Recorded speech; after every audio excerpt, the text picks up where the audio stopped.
Ang pangalan ni Zaldy Uy Ampatuan ay hindi lamang basta kilala sa kasaysayan ng politika sa Pilipinas.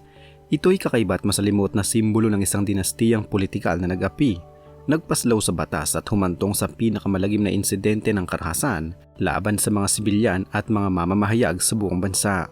Sa kwento ng kanyang buhay makikita ang pagsanib ng kapangyarihan, politika, dinastiya at isang trahedyang tumama sa puso ng sambayanang Pilipino na naging sentro ng malawakang pagtalakay sa hustisya at pananagutan sa lipunang Pilipino.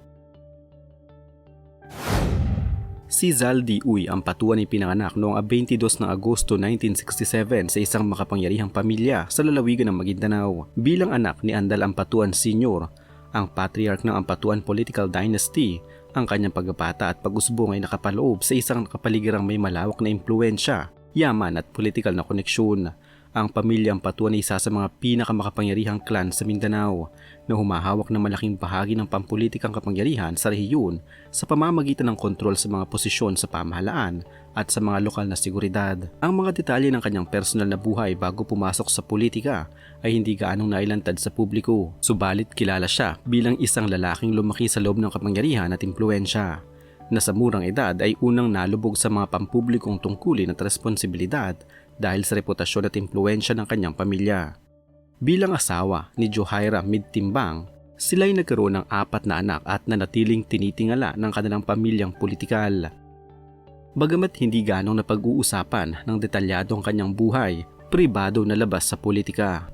Ang pagpasok ni Zaldy Ampatuan sa larangan ng politika ay hindi simpleng pagpapakilala. Ito'y bunga ng malalim at malawak na pagkakaugat ng dinastiya ng Ampatuan sa lokal na regional na pamahalaan. Noong dekada 90, nagsimula siya bilang miyembro ng Regional Legislative Assembly ng Autonomous Region in Muslim Mindanao mula 1993 hanggang 1998 na nagbigay sa kanya ng unang mahigpit na pampublikong institusyon at karanasan sa paggawa ng mga batas at patakaran. Sa panahong iyon, ang mga Ampatuan ay kilala sa malaking pamumuno sa ARMM at sa Maguindanao na may kontrol sa mga lokal na opisyal, seguridad at mga resources sa rehiyon. Noong 2005, siya ay nahalal bilang gobernador ng ARMM, isang posisyon na nagpataas pa ng kanyang pampulitikong impluensya at kapangyarihan. Ang pagiging gobernador ng isang rehiyong may malaking populasyon at komplikadong polisiyang pangkomunidad ay nagpatibay sa reputasyon ng Ampatuan Clan bilang mga tagapamahala ng rehiyon. Sa ilalim ng kanilang pamumuno, ang Ampatuan family ay halos naging isang estado sa loob ng estado, gumamit ng mga pribadong armado at may mataas na kontrol sa lokal na politika. Sa pagpasok niya sa mataas na antas ng politika, hindi may kakailan ng kanyang apelyido ay naglalaman ng kapangyarihan na may kasamang takot. Sa isang lugar na puno ng mga armadong grupo at tradisyonal na clan politics, ang impluensya ng pamilya Ampatuan ay nagbigay sa kanila ng kontrol sa mga mekanismo ng lokal na kapangyarihan, kabilang ng mga pwersang armado at mga hukbo ng mga taga-suporta. Dahil dito, marami ang tinatanaw ang pamilya hindi lamang bilang politiko kundi bilang makapangyarihang puwersa na maaaring magpatupad ng sariling kalooban sa pamamagitan ng takot at puwersa. Ang takot na bumalot sa Maguindanao noong panahon ng kapangyarihan ng Ampatuan family ay hindi basta pangkaraniwan. Ito ay dahil sa kontrol nila sa mahalagang aspeto ng lokal na lipunan, mula sa seguridad, kabuhayan at mga armadong grupo hanggang sa mga opisyal ng pamahalan at pulisya. Ang kanilang pangalan nagdulot ng pag-iwas at pag-alang sa mga kalaban at kritiko dahil sa malawak na impluensya at mga maasahang taga-suporta. Sa isang lipunang may mahinang law enforcement at napakaraming clan politics, ang pagkakaroon ng malakas na pamilya ay madalas nagdudulot ng kakayahang ipatupad ang sariling kalooban at kung minsan, pati ang marahas na solusyon sa mga salungatan. Ang takot ay hindi lamang dahil sa reputasyon, kundi pati na rin sa mga hindi pantay at mapanupil na paraan ng pagkontrol. Ang Ampatuan family ay pinaniniwalaang may sariling armadong grupong sumusuporta at tumutulong sa pagpapatupad ng kanilang mga plano at desisyon. Ito ang naglatag ng malawakang pag-alangan at pag-iwas, lalo na sa mga posibleng kakompetensya o kritiko sa kanilang kapangyarihan. Ang pinakamalagim at kontrobersyal na bahagi ng kasaysayan ni Zaldy Ampatuan ay ang kanyang papel sa Maguindanao Massacre noong 23 ng Nobyembre 2009. Isang madugong pangyayari na nagtala ng pinakamataas na bilang ng pagkamatay ng kabuuang 58 tao, kabilang ang 32 mamamahayag at iba pang sibilyan. Ang insidente hindi lamang aksidente o sagupaan sa politika. Ito isang planadong pag-atake laban sa mga miyembro ng convoy na naglalakbay upang maghain ng Certificate of Candidacy si Ismael Mangudadatu.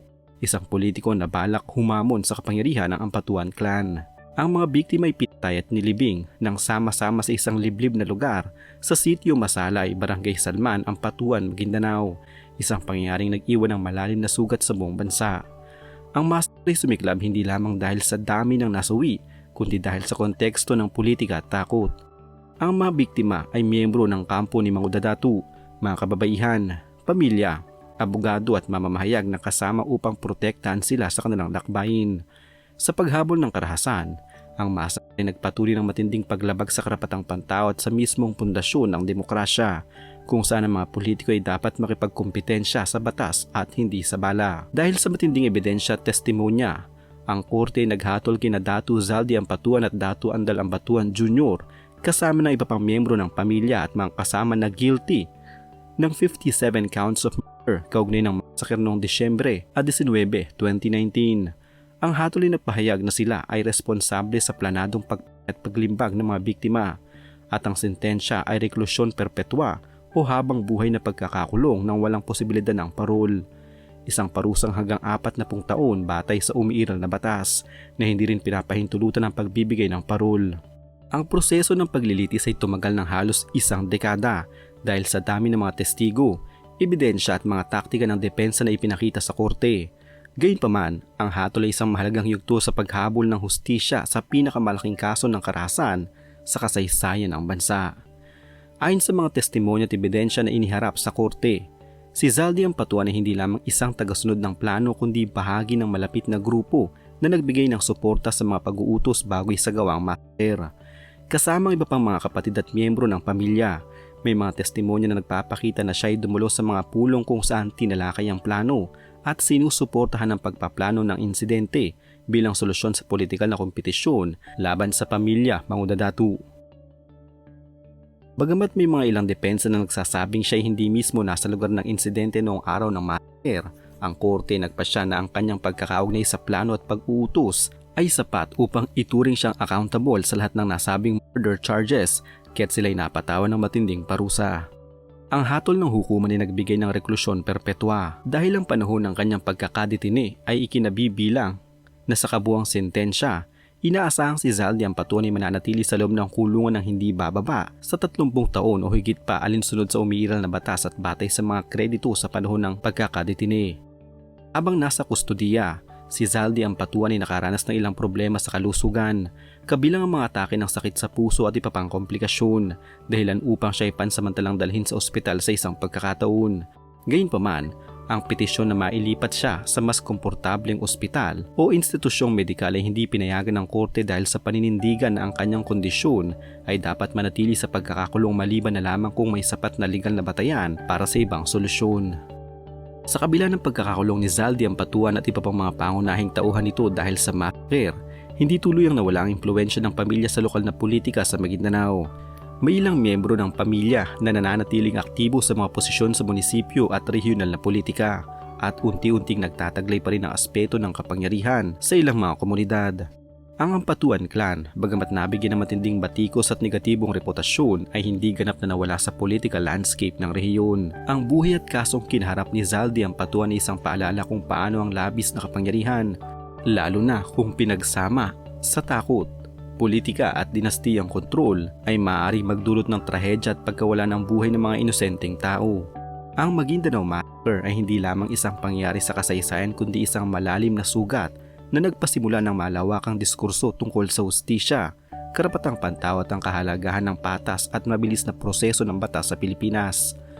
Ang hatol kay Zaldi Ampatuan ay hindi lamang parusa para sa kanya, kundi pati sa buong pamilya at sistemang nagbigay daan sa ganitong uri ng kapangyarihan.